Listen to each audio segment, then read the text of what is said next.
A Cartomante, de Machado de Assis. Hamlet observa a Horácio que há mais coisas no céu e na terra do que sonha a nossa filosofia. Era a mesma explicação que dava a bela Rita ao moço Camilo, numa sexta-feira de novembro de 1869, quando este ria dela por ter ido na véspera consultar uma cartomante. A diferença é que o fazia por outras palavras. Ria! Ria! Os homens são assim, não acreditam em nada. Pois saiba que fui e que ela adivinhou o motivo da consulta antes mesmo que eu lhe dissesse o que era. Apenas começou a botar as cartas, disse-me: "A senhora gosta de uma pessoa." Confessei que sim, e então ela continuou a botar as cartas, combinou-as e no fim declarou-me que eu tinha medo de que você me esquecesse, mas que não era verdade. Errou! Interrompeu Camilo rindo. Não diga isso, Camilo. Se você soubesse como eu tenho andado por sua causa. Você sabe, já lhe disse. Não ria de mim, não ria. Camilo pegou-lhe nas mãos e olhou para ela sério e fixo. Jurou que lhe queria muito, que os seus sustos pareciam de criança. Em todo caso, quando tivesse algum receio, a melhor cartomante era ele mesmo. Depois repreendeu-a.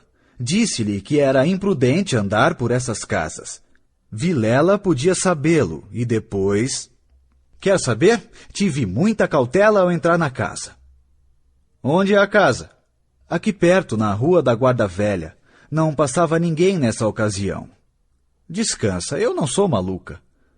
Camilo riu outra vez. Tu crês deveras nessas coisas? Perguntou-lhe. Foi então que ela, sem saber que traduzia Hamlet em vulgar, disse-lhe que havia muita coisa misteriosa e verdadeira nesse mundo. Se ele não acreditava, paciência. Mas o certo é que a cartomante adivinhara tudo. Que mais? A prova é que ela agora estava tranquila e satisfeita. Cuido que ele ia falar, mas reprimiu-se. Não queria arrancar-lhe as ilusões. Também ele, em criança e ainda depois, foi supersticioso. Teve um arsenal inteiro de crendices que a mãe lhe incutiu e que aos 20 anos desapareceram. No dia em que deixou cair toda essa vegetação parasita e ficou só o tronco da religião, ele, como tivesse recebido da mãe ambos os ensinos, envolveu-os na mesma dúvida e logo depois em uma só negação total. Camilo não acreditava em nada. Por quê?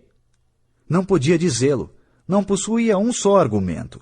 Limitava-se a negar tudo. E digo mal, porque negar é ainda afirmar, e ele não formulava a incredulidade. Diante do mistério, contentou-se em levantar os ombros e foi andando. Separaram-se contentes, ele ainda mais que ela. Rita estava certa de ser amada. Camilo não só o estava, mas via-a estremecer e arriscar-se por ele, correr às cartomantes, e por mais que a repreendesse, não podia deixar de sentir-se lisonjeado. A casa do encontro era na antiga Rua dos Barbonos, onde morava uma comprovinciana de Rita. Esta desceu pela Rua das Mangueiras na direção de Botafogo, onde residia. Camilo desceu pela da Guarda Velha, olhando de passagem para a casa da cartomante. Vilela, Camilo e Rita. 3 nomes, uma aventura e nenhuma explicação das origens. Vamos a ela. Os 2 primeiros eram amigos de infância. Vilela seguiu a carreira de magistrado. Camilo entrou no funcionalismo contra a vontade do pai que queria vê-lo médico. Mas o pai morreu e Camilo preferiu não ser nada, até que a mãe lhe arranjou um emprego público. No princípio de 1869, voltou Vilela da província, onde casara com uma dama formosa e tonta. Abandonou a magistratura e veio abrir banca de advogado. Camilo arranjou-lhe casa para os lados de Botafogo e foi a bordo recebê-lo. "É o senhor?" exclamou Rita, estendendo-lhe a mão. "Não imagina como meu marido é seu amigo. Falava sempre do senhor." Camilo e Vilela olharam-se com ternura. Eram amigos deveras. Depois, Camilo confessou de si para si que a mulher do Vilela não desmentia as cartas do marido. Realmente era graciosa e viva nos gestos, olhos cálidos, boca fina e interrogativa. Era um pouco mais velha que ambos, contava 30 anos, Vilela 29 e Camilo 26. Entretanto, o porte grave de Vilela fazia-o parecer mais velho que a mulher, enquanto Camilo era um ingênuo na vida moral e prática. Faltava-lhe tanto a ação do tempo como os óculos de cristal que a natureza põe no berço de alguns para adiantar os anos. Nem experiência, nem intuição. Uniram-se os três. Convivência trouxe intimidade. Pouco depois morreu a mãe de Camilo, e nesse desastre que o foi, os dois mostraram-se grandes amigos dele. Vilela cuidou do enterro, dos sufrágios e do inventário. Rita tratou especialmente do coração, e ninguém o faria melhor. Como daí chegaram ao amor, não o soube ele nunca. A verdade é que gostava de passar as horas ao lado dela. Era a sua enfermeira moral, quase uma irmã, mas principalmente era mulher e bonita.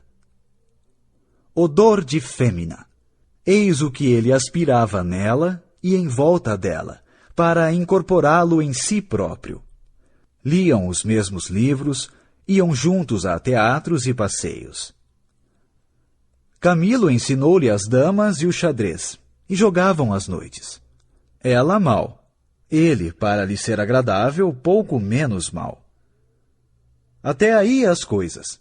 Agora a ação da pessoa, os olhos teimosos de Rita, que procuravam muitas vezes os dele, que os consultavam antes de o fazer ao marido, as mãos frias, as atitudes insólitas. Um dia, fazendo ele anos, recebeu de Vilela uma rica bengala de presente, e de Rita apenas um cartão, com um vulgar cumprimento a lápis. E foi então que ele pôde ler no próprio coração. Não conseguia arrancar os olhos do bilhetinho. Palavras vulgares. Mas há vulgaridades sublimes, ou pelo menos deleitosas. A velha caleça de praça, em que pela primeira vez passeaste com a mulher amada, fechadinhos ambos, vale o carro de Apolo. Assim é o homem. Assim são as coisas que o cercam. Camilo quis sinceramente fugir, mas já não pôde. Rita, como uma serpente, foi-se acercando dele, envolveu-o todo, fez-lhe estalar os ossos num espasmo e pingou-lhe o veneno na boca. Ele ficou atordoado e subjugado. Vexames, sustos, remorsos, desejos, tudo sentiu de mistura. Mas a batalha foi curta e a vitória delirante.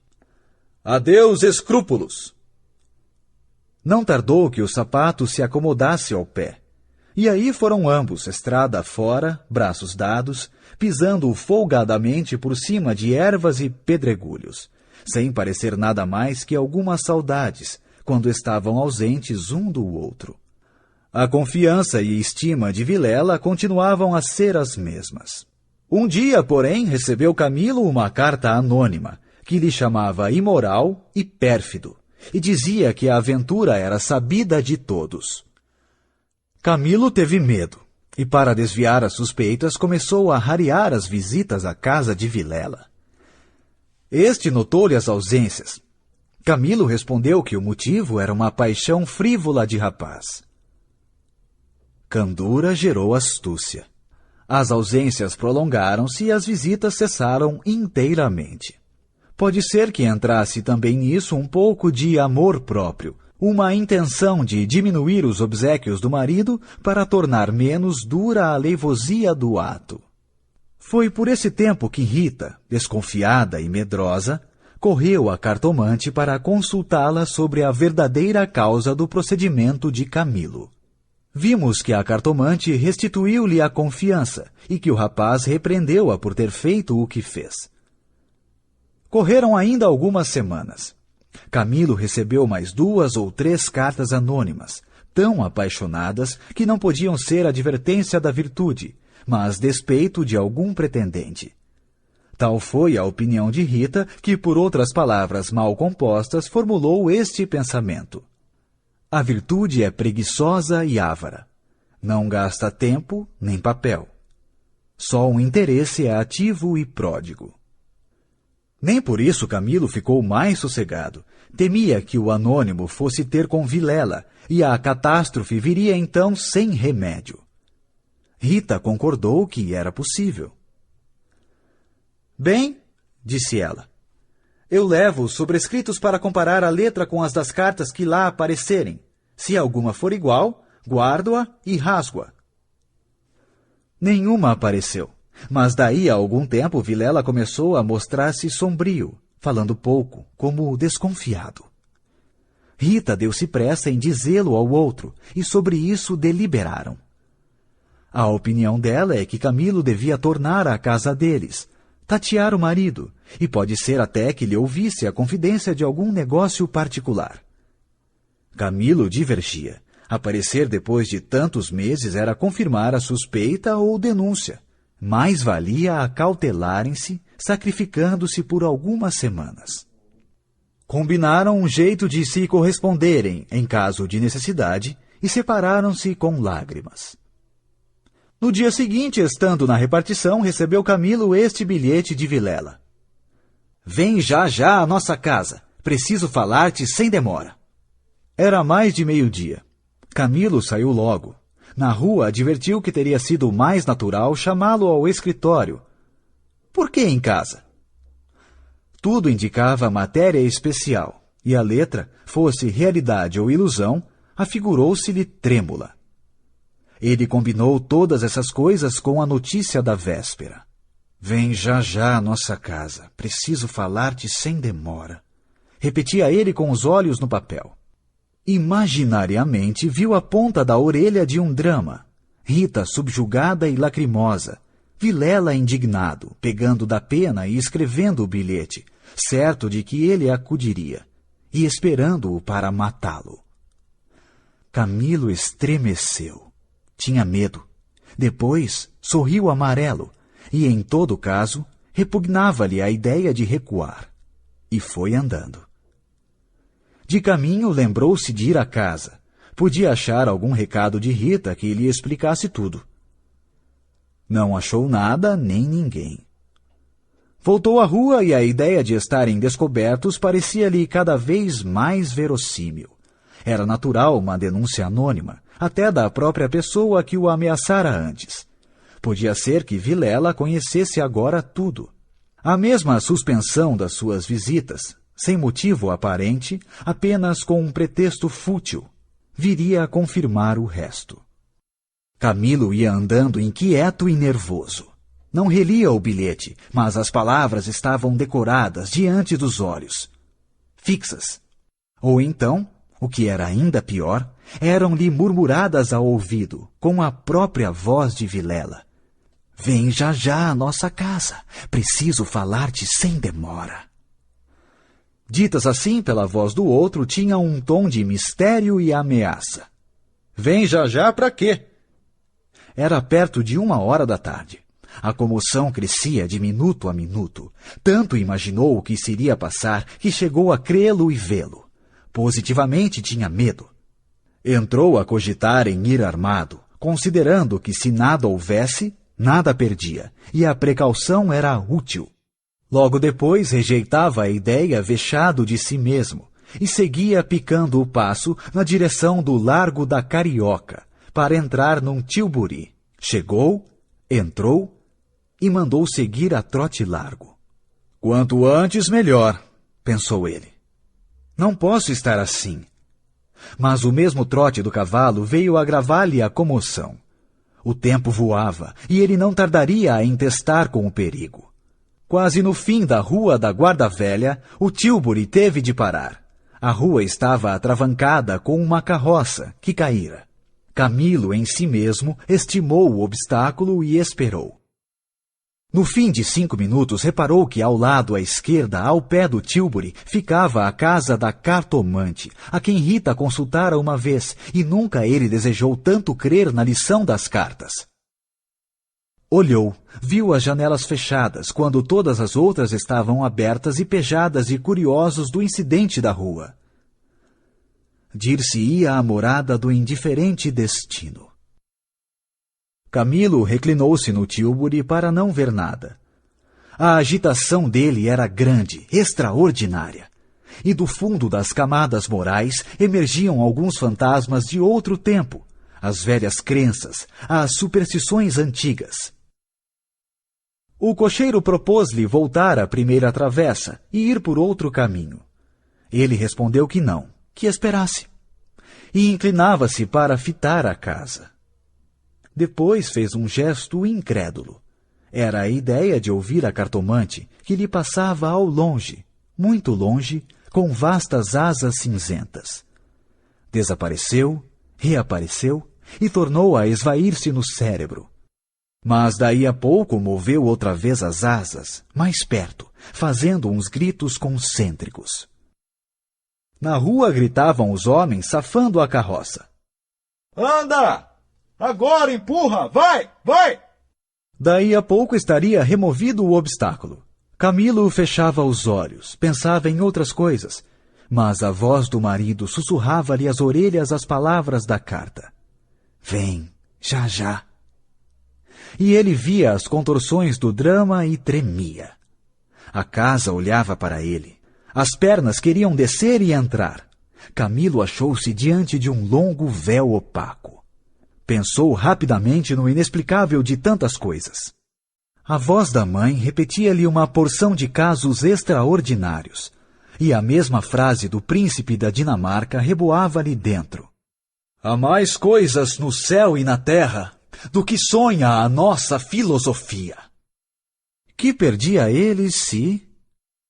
Deu-se por si na calçada, ao pé da porta. Disse ao cocheiro que esperasse e rápido enfiou pelo corredor e subiu a escada. A luz era pouca, os degraus comidos dos pés, o corrimão pegajoso. Mas ele não viu nem sentiu nada. Trepou e bateu. Não aparecendo ninguém, teve a ideia de descer, mas era tarde. A curiosidade fustigava-lhe o sangue, as fontes latejavam-lhe. Ele tornou a bater 1, 2, 3 pancadas. Veio uma mulher. Era a cartomante. Camilo disse que ia consultá-la. Ela fê-lo entrar. Dali subiram ao sótão por uma escada ainda pior que a primeira e mais escura. Em cima havia uma salinha, mal alumiada por uma janela, que dava para o telhado dos fundos. Velhos trastes, paredes sombrias, um ar de pobreza, que antes aumentava do que destruía o prestígio. A cartomante fê-lo sentar diante da mesa e sentou-se do lado oposto com as costas para a janela, de maneira que a pouca luz de fora batia em cheio no rosto de Camilo. Abriu uma gaveta e tirou um baralho de cartas compridas e enxovalhadas. Enquanto as baralhava, rapidamente olhava para ele, não de rosto, mas por baixo dos olhos.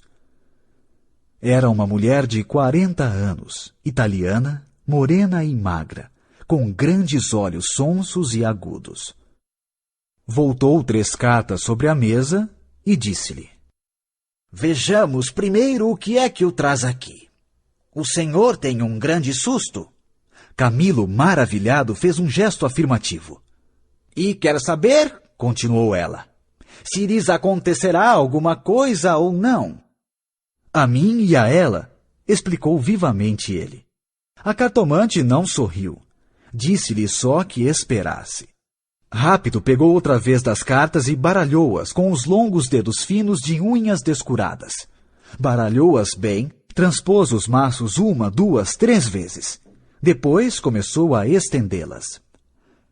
Camilo tinha os olhos nela, curioso e ansioso. As cartas dizem-me. Camilo inclinou-se para beber uma a uma as palavras. Então ela declarou-lhe que não tivesse medo de nada. Nada aconteceria nem a um nem a outro. Ele, o terceiro, ignorava tudo. Não obstante, era indispensável muita cautela. Ferviam invejas e despeitos. Falou-lhe do amor que os ligava, da beleza de Rita. Camilo estava deslumbrado. A cartomante acabou, recolheu as cartas e fechou-as na gaveta. A senhora restituiu-me a paz ao espírito, disse ele estendendo a mão por cima da mesa e apertando-a da cartomante. Esta levantou-se, rindo. Vá, disse ela. Vá, ragazzo innamorato. E de pé com o dedo indicador, tocou-lhe na testa.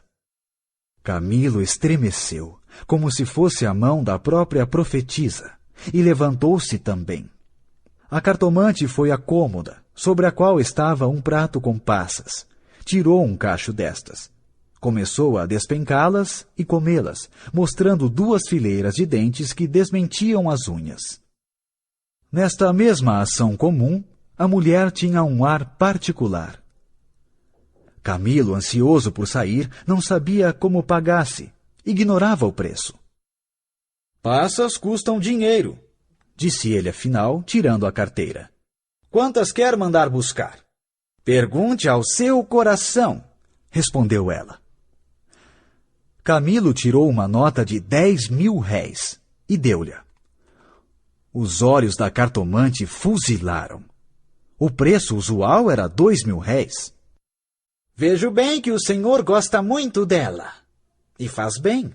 Ela gosta muito do senhor. Vá tranquilo.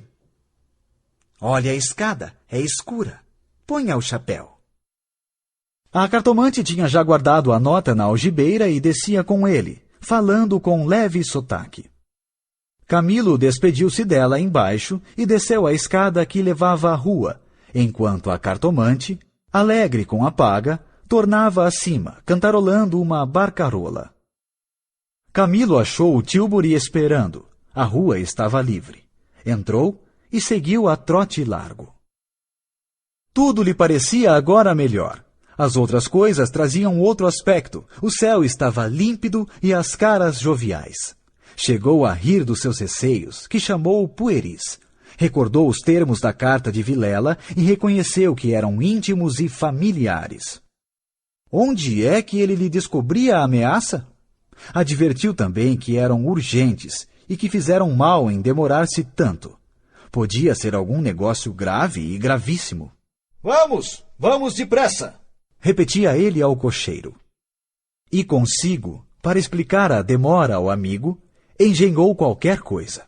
Parece que formou também o plano de aproveitar o incidente para tornar a antiga assiduidade.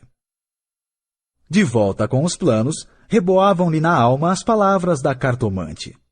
Em verdade, ele adivinhara o objeto da consulta, o estado dele, a existência de um terceiro. Por que não adivinharia o resto? O presente que se ignora vale o futuro. Era assim, lentas e contínuas, que as velhas crenças do rapaz iam tornando ao de cima, e ao mistério empolgava-o com as unhas de ferro. Às vezes queria rir, e ria de si mesmo, algo vexado. Mas a mulher, as cartas, as palavras secas e afirmativas, a exortação, vá, ragazzo innamorato! E no fim, ao longe, a barcarola da despedida, lenta e graciosa, tais eram os elementos recentes que formavam com os antigos uma fé nova e vivaz. A verdade é que o coração ia alegre e impaciente, pensando nas horas felizes de outrora e nas que haviam de vir. Ao passar pela glória, Camilo olhou para o mar. Estendeu os olhos para fora, até onde a água e o céu dão um abraço infinito. E teve assim uma sensação do futuro, longo, interminável. Daí a pouco chegou à casa de Vilela. Apeou-se, empurrou a porta de ferro do jardim e entrou. A casa estava silenciosa.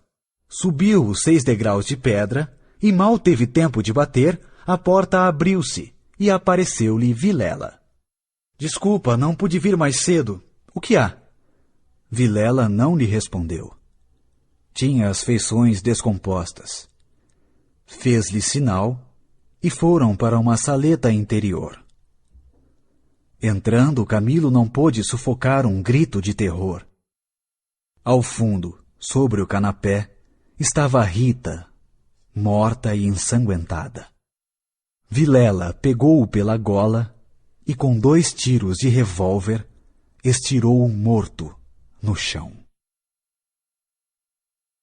Narração: Leonardo Rossi.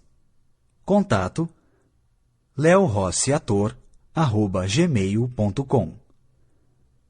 Visite o meu blog, blogdoleorossi.blogspot.com. Até a próxima! Para ler este conto, acesse www.poeteiro.com